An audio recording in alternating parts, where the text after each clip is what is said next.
కూడా మాకు ఏ విధమైనటువంటి న్యాయం జరగలేదు కాబట్టి ఈ విధమైన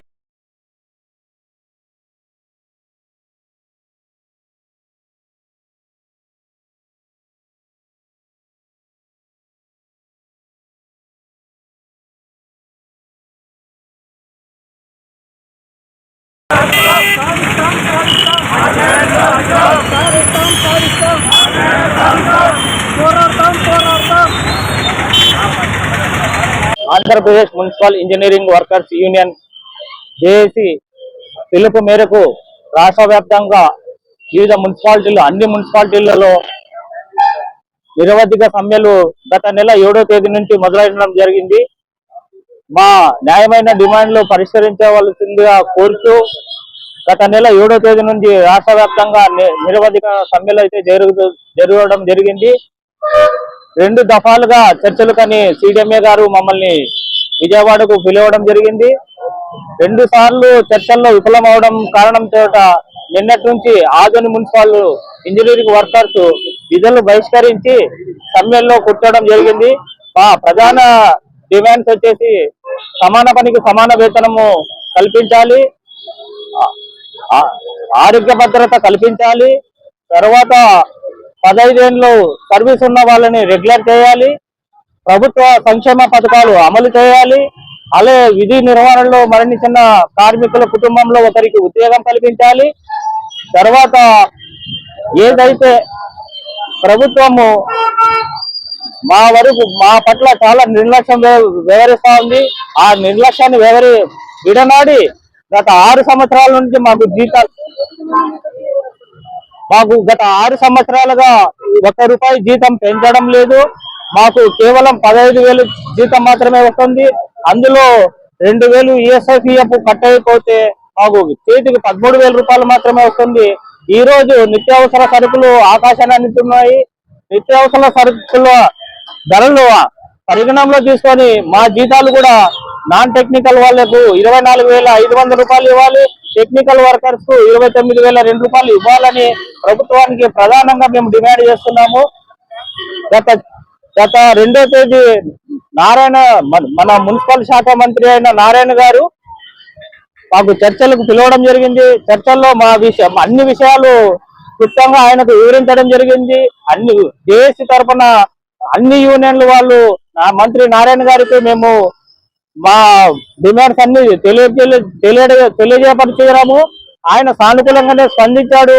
త్వరలోనే రాష్ట్ర ముఖ్యమంత్రి వర్యులైన చంద్రబాబు నాయుడుతో మాట్లాడి వీలైనంత త్వరలో మీ సమస్యలు పరిష్కరించే విధంగా నేను తోడ్పడతానని తెలియపరిచినారు.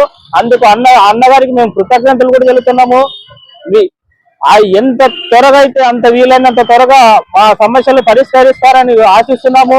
లేనితో ఆల్రెడీ మేము విధులు బహిష్కరించడం జరిగింది.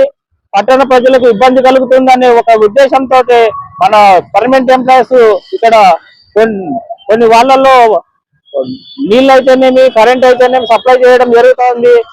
ఒకవేళ ప్రభుత్వము మాకు సానుకూలంగా స్పందించలేని ఎడల రాష్ట్ర వ్యాప్తంగా ఇంకా ఉధృతం చేస్తామని ప్రభుత్వానికి తెలియపరుస్తున్నాము.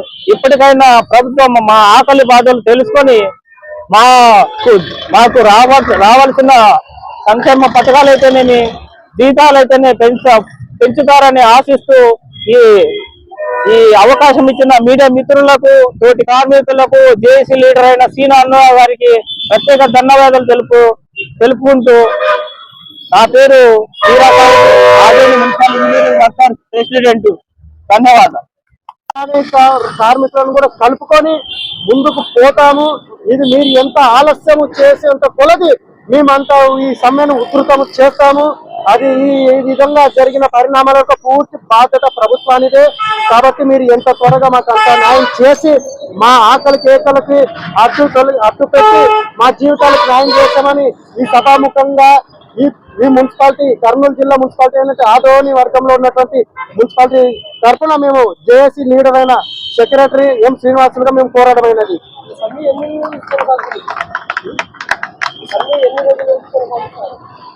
ఈ సమ్మెను ఒక యూనియన్ మా జేఏసీలో అనుసంధానమైన ఒక union Andhra Pradesh municipal engineering workers union గత నెల రోజులుగా ఈ సమ్మెను కొనసాగడం జరుగుతుంది.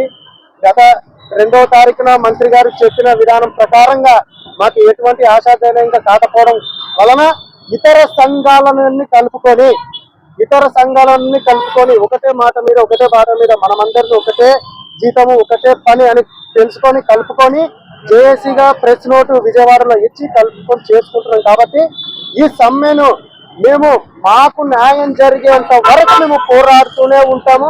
దాదాపుగా విజయవాడలో 30 రోజులుగా సమ్మె చేస్తున్నారు. కాకినాడ, శ్రీకాకుళం, విజయవాడ, రాజమండ్రి మొత్తం పూర్తి స్థాయిలో ఇంకా అక్కడక్కడ చేస్తూ ఉన్నారు.